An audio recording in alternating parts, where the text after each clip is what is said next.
Muslimin muslimat yang dirahmati Allah sekalian, saya nak cerita sikit. Malam tadi saya semalam jadual sangat padat. Bermula daripada pukul 7.30 pagi sampailah pukul 9.30 malam. Mesyuarat yang bersambung sampai tengah hari. Kemudian bersambung lagi sebab ada banyak agenda lah saya sendiri dengan suami semalam. Tapi subhanallah, saya on the way, maksudnya dah pukul 9 dah masa tu kan.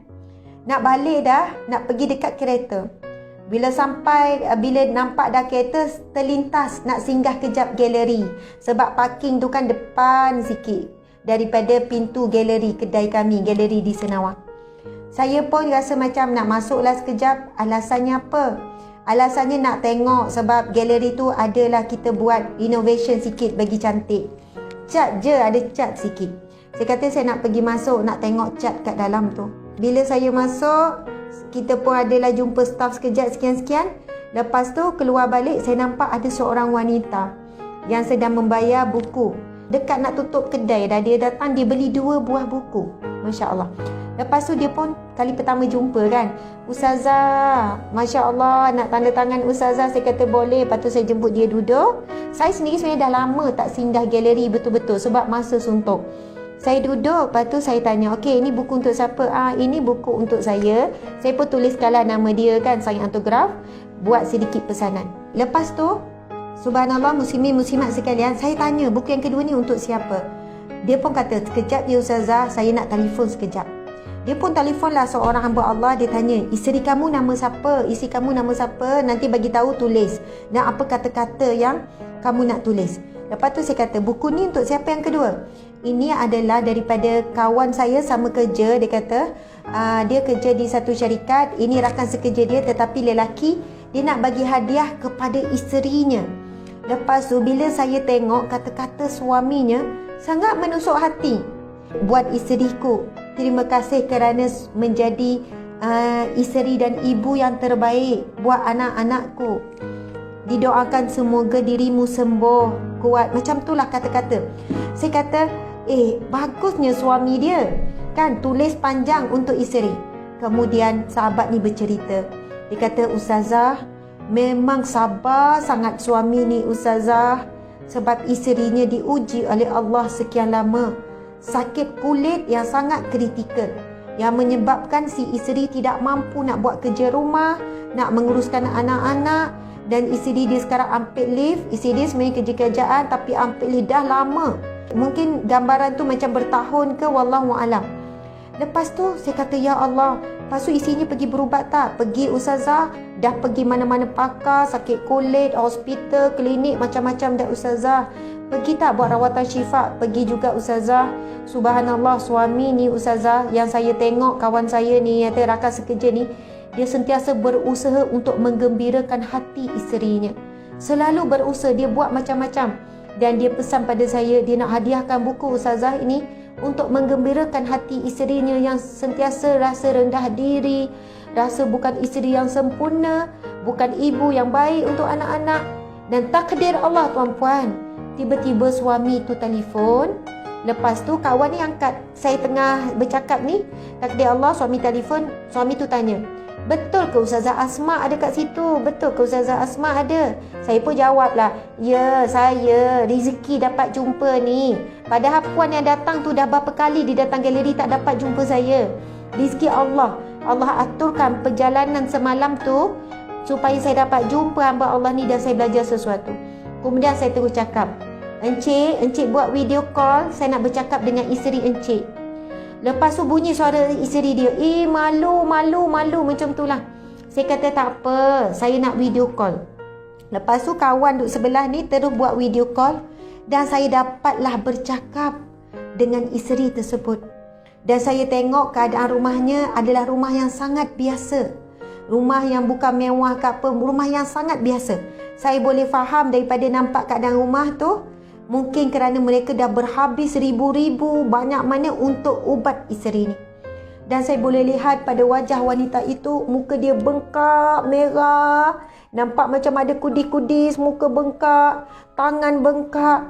Rupanya dia diuji dengan sakit kulit yang tidak tahu apakah ubat sehinggakan seluruh tubuhnya memang jadi kemerahan, gatal, memang tak berhenti bergaru, maksudnya jadi luka, kemudian berkudis dan sebagainya. Bahkan setiap inci kulit muka dia pun saya menahan sebab saya cakap, Puan jangan rendah diri. Puan isteri yang sempurna. Sebab suami Puan sendiri tulis kan, terima kasih menjadi isteri yang baik, buat isteri yang sempurna buatku, dan ibu yang baik buat anak-anak. Subhanallah. Sebab itu saya boleh tengok masa dia bercakap, anak-anak dia peluk dia, bukannya macam geli ke dengan keadaan kulit dia apa semua. Anak-anak duduk manja-manja dia, ada anak-anak yang kecil. Lepas tu dia kata, Puan wanita yang sempurna sebab hati Puan baik.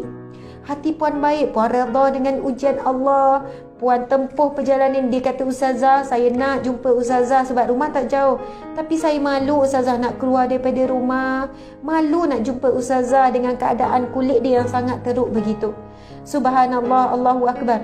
Bahkan dia nak buat kerja rumah, nak jaga anak pun sangat mencabar dalam keadaan dia perlu menggaru sana sini.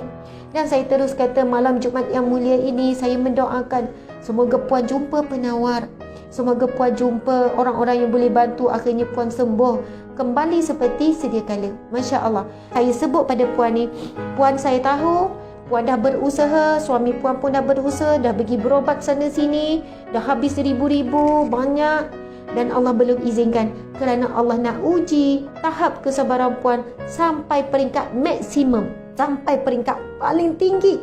Dan Puan kena yakin di penghujung kesabaran ini ada perkara yang manis yang Allah sedang sediakan. Masya Allah. Jadi Puan jangan berhenti untuk sabar, sebab kadang-kadang Allah tekan kesabaran seorang manusia itu.